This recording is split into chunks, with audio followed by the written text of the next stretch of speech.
ini, pesona diri Muhammad SAW waktu remaja. Dan Ustadz ini kayak sepertinya sudah ada yang bergabung ya. Kita terima dulu Ustadz.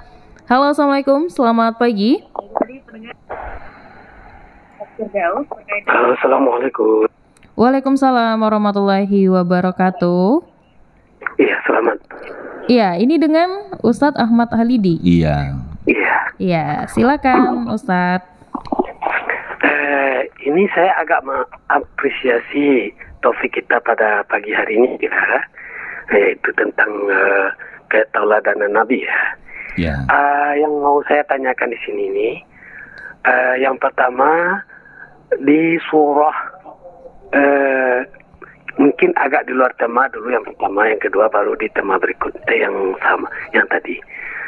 Ini saya mengkutip dari keberadaan jin gitu di dalam surah Al-Hijr dan dalam surah Al-Kahfi itu kan Buya bisa melihatnya perdebatan iblis dengan Allah itu di surah Al-Hijr ayat 26 ya Buya. Bunyinya A'udzubillahi minasyaitonirrajim. Wa idz qala rabbuka lil malaikati inni khaliqum basharam min salsalim min hama'im masnun wal janna khalaqnahu min qablu min naris samum. Ini kalau bagi saya ini terjemahannya ini kalau disimak secara detail itu sangat menarik ya. Perdebatan iblis dengan Allah tentang keberadaan Adam. Nah, yang saya tanyakan di taufik ini yaitu di surah Al-Kahfi, jin itu kan punya anak dan cucu seperti kita ya. Nah, jadi apakah jin ini akan mengalami kematian seperti manusia? Kalau iblis kan udah jelas kata Allah ini bencana yang akan dihadapi karena ketidaktaatannya. Itu kata Allah itu wa inna 'alaikal la'nata ila yaumuddin. Gitu kan? Fakhruj minha fa innaka rajim. Keluarlah kamu di surga ini karena kamu terkutuk dan kutukan itu akan menimpamu sampai hari kiamat. Nah, bagaimana dengan jin, Bu ya? Nah, itu. Nah, pertanyaan saya yang kedua mengenai taufik ini di dalam surah Ibrahim saya kutip Rabbana inni askantu min dzurriyyati biwadin ghairi dzi zar'in 'inda baitikal muharram. Nah, yang saya tanyakan, apakah ini ada hubungannya dengan doa Nabi Ibrahim, yaitu agar anak cucunya tidak satu pun yang menyembah berhala, itu kan? Na'budal asnam. Jangan sampai anak cucuku ada satu pun yang menyembah berhala. Nah, itu ya. Dua pertanyaan saya.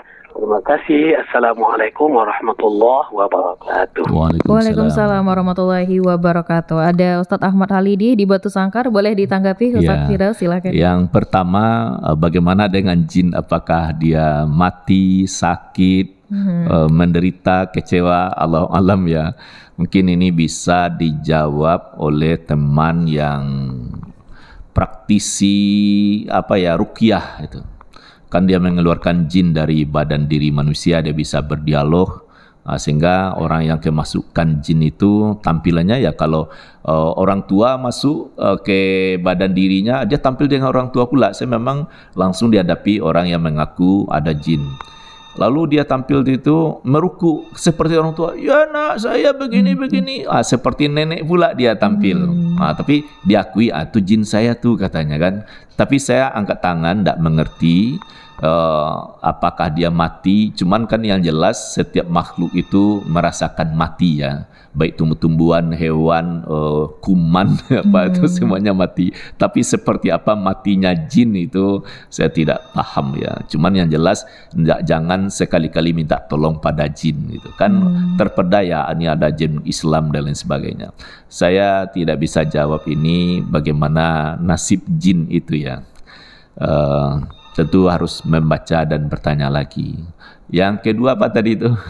Terkait surah Ibrahim. Iya, ada kaitannya. Jadi kan setelah lama dia menunggu dapat anak, sudah usia kakek lah dia ya, baru dia dapat anak melalui rahim Hajar istri kedua, namanya Ismail. Diantarkan pula ke lembah yang tidak ada air, tidak ada pohon, tidak ada rumah, tidak ada ya fasilitas yang mendukung.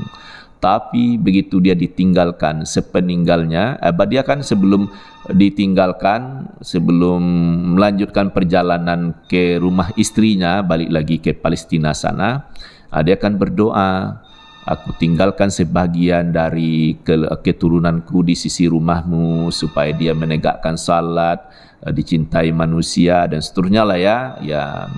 Itu bahagian doanya. Mengapa dia katakan sebagian dari keturunanku, padahal anaknya baru satu itu. Disebut pula di sisi rumahmu. Jadi dalam pikirannya Ibrahim di situ adalah Baitullah. Nah kemudian hari kan itu digali, bertemu pondasi Ka'bah, itu yang dibangun bersama Ismail. Jadi kalau ditanya adakah ini termasuk pengaruh doa? Iya. Jadi doa Nabi Ibrahim itu salah satunya apa? Banyak berkah di Makkah itu, sehingga ada Ka'bah, ada ya sekitarnya. Kalau di Ka'bah itu diterangkan benar, di antara tanda-tandanya itu ada makam Ibrahim, terus di Ka'bah itu ada Hajar Aswad dan seterusnya ya. Itu disebutkan hudal lil alamin, petunjuk seluruh alam. Nah jadi saya mengira itu ada doa dari Ibrahim alaihissalam sehingga ya lahirlah turunnya itu Nabi yang terakhir Muhammad sallallahu alaihi wasallam. Tapi dari pihak rahim istri pertama Sarah itu kan lahir Ishak, terus lahir Yakub, lahir Ismail, ya Yusuf dan seterusnya sampai Musa dan Isa. Itu dari turunan belahan melalui rahimnya istri pertama. Saya kira seperti itulah jawabannya, tapi saya menyadari jawaban ini belum memuaskan tentunya. Tapi jelas ya, doa dari efek dari doa Ibrahim itu kan semuanya jadi pelajaran bagi kita. Laqad kana fi qasasihim ibratul liulil albab. Sesungguhnya pada kisah-kisah mereka itu terdapat pelajaran bagi orang-orang yang berfikir. Yusuf ayat 111. Oke, baik Ustadz. Itu tadi tanggapan Ustadz Firdaus terkait dengan pertanyaan Ustadz Halidi di Batu Sangkar. Sudah ada penelpon kembali Ustadz, kita terima ya Ustadz. Halo, Assalamualaikum, selamat pagi. Waalaikumsalam warahmatullahi wabarakatuh. Iya, Ajo, silakan Ajo. Assalamualaikum warahmatullahi wabarakatuh. Al-Mukarram Ustadz Pak De atau Firdaus ahli surga. Amin. Waalaikumsalam warahmatullahi wabarakatuh. Ya a'udzubillahi minasyaitonir rajim. Ya ayyuhan nabiy inna arsalnaka syahidan wa mubaziran wa nadhira. Ini kan Nabi Muhammad ini kan dijuluki Al-Amin. Waktu kecil atau 12 tahun itu kita sudah dewasa. Tapi Siti Khadijah umur 40 tahun. Tapi pesona Nabi Muhammad kita ini begitu tampan. Kan tuh pesona Nabi ini kan jujur, fatanah dan amanah. Jadi dalam hadis lain menyatakan, ya Muhammad, karena engkau aku tidak akan menciptakan bumi dan langit ini, dunia inilah istilahnya. Di bagaimanakah Nabi Muhammad ini dimuliakan oleh Allah dan dibuat contoh untuk kita semua. Bagaimanakah pencerahnya Pak De? Banyak terima kasih. Assalamualaikum warahmatullahi wabarakatuh. Waalaikumsalam warahmatullahi wabarakatuh. Silakan Ustaz. Ya, kehadiran Nabi Muhammad SAW kan dia membawa Islam ya, Islam yang ya pasti rahmatan lil alamin, rahmat seluruh alam. Misalnya dalam berperang tidak boleh merusak tanaman misalnya kan rahmat itu. Jadi misalnya benci dengan bela tentara wilayah jajahan misalnya ya, lalu dirusak-rusak lingkungan tidak boleh. Tapi dalam Islam itu betul-betul ditegaskan tidak boleh anak-anak, perempuan, orang tua termasuk merusak fasilitas umum. Itu benar rahmatnya. Kemudian kehadirannya itu memang pesonanya sampai ke relung hati ya. Baik dari pihak lawan dalam tanda petik berbeda akidah ya, tapi itu diakui bagaimana akhlaknya. Dan dalam misalnya romantika kehidupan Khadijah setelah 2 kali menjanda, dia kan kaya raya, cantik, suka menolong, itu menjadi idola lah waktu itu ya. Setelah ayahnya meninggal, dia kan sudah 2 kali menikah, berarti sudah 2 kali menjanda. Dia tidak akan kawin-kawin lagi, itu tekadnya. Dan dia memperkerjakan laki-laki secara bergantian sesuai dengan kontrak kerja. Lalu selesai, ya sudah berhenti misalnya itu ya. Tapi tiba di Muhammad bekerja sama dia jujur, tidak ada tanda-tanda kebohongan dan terbukti. Lalu dalam pengawasan begitu pula akhlaknya sangat baik dalam berdagang, dipuji oleh 2 pendeta waktu itu, betul-betul mempesona. Wah, hebat sekali dia berdagang. Jujur, kalau cacat barangnya dikatakan itu ya. Kalau ini kualitasnya tinggi, mahal, jadi dikatakan apa adanya. Tidak ada orang mengatakan kalau barangnya cacat, misalnya keramik ada retak misalnya, Anda ditutup-tutupi itu. Kalau misalnya buah-buahan yang busuknya dihadapkan ke bawah, tidak, dia katakan. Jadi terpesona lah orang itu. Nah, itu dilaporkan kepada Khadijah oleh Maisarah. Nah, laporan itu betul-betul menyentak hati. Tadinya Khadijah telah menutup pintu hati, tidak akan menikah lagi. Tapi dengan bertemu dengan Muhammad, ada kepemimpinan, dirinya penuh pesona, ini ada, ya bisalah dijadikan junjungan. Akhirnya dia minta menikah dengan Muhammad SAW. Tapi waktu pernikahan itu ya, walaupun umurnya 40 tahun, Muhammad umurnya 25.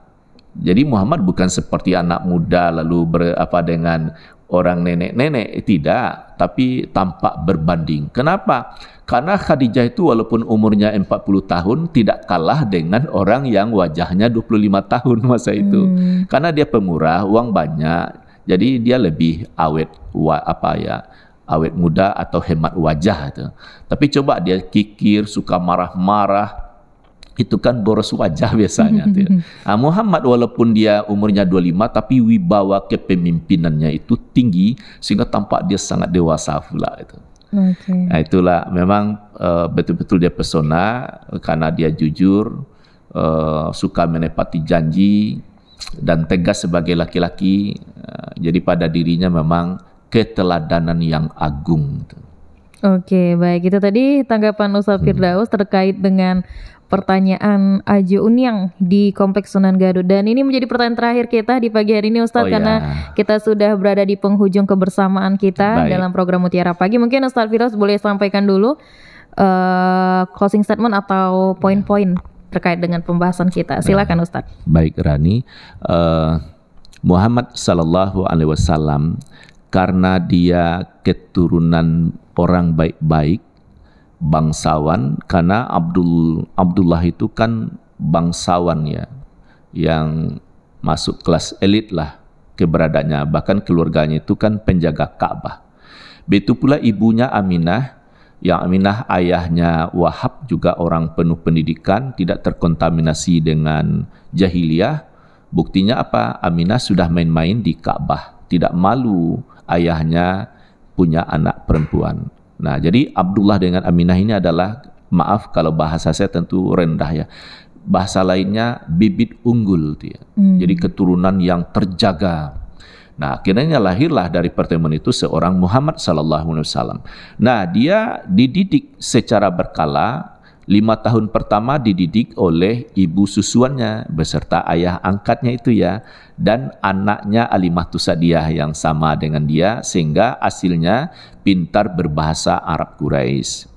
Pada usia 5 tahun sampai 6 tahun dia dididik oleh ibunya bersama pembantunya Ummu Aiman, sehingga dia sangat cerdas. Setelah ibu meninggal, dia dididik oleh kakeknya Abdul Muttalib. Bagaimana Abdul Muttalib melayani orang secara adil, bersikap arif, bijaksana, itu sudah dia serap. Lalu dilanjutkan dengan pamannya ya. Itu malah Rani 16 tahun bersama pamannya Abu Talib. Abu Talib ini orang yang sangat dihormati, dia punya wibawa ya. Di antara dia bersaudara, Abu Talib inilah wibawanya yang paling tinggi, yang paling dihormati, mengalahkan saudara-saudaranya, sehingga dia diamanahkan untuk menjaga Muhammad SAW. Padahal dia bukan keluarga yang kaya, hidupnya sederhana, tapi dia kaya batinnya itu. Sehingga pembelaannya Abu Talib kepada Muhammad itu dalam sejarah bisa kita maklumi. Nah, selama dia bersama pamannya, dia tidak bermalas-malas, dia bekerja. Kalau disebut bekerja keras, iya, tapi dengan senang hati. Saya tidak mengatakan dia sudah bekerja bersusah payah, tidak, tapi dia bekerja dengan tanggung jawab penuh, dengan bersenang hati, saya kira seperti itu. Jadi itulah kira-kira bentuk keteladanannya. Banyak sebenarnya pesona diri, tentu kita tidak punya keterbatasan lah mengungkapnya, keterbatasan ilmu, keterbatasan bacaan dan lain-lain. Semoga kita bisa jumpa dengan yang mulia Muhammad SAW di Amin. Akhirat kelak. Baik Ustadz, terima kasih Ustadz Firdaus atas sama-sama. ilmunya di pagi hari ini. Dan terima kasih juga untuk para pendengar yang sudah bergabung. Ustadz Firdaus, terima kasih, selamat melanjutkan aktivitas kembali. Assalamualaikum warahmatullahi wabarakatuh. Waalaikumsalam warahmatullahi wabarakatuh.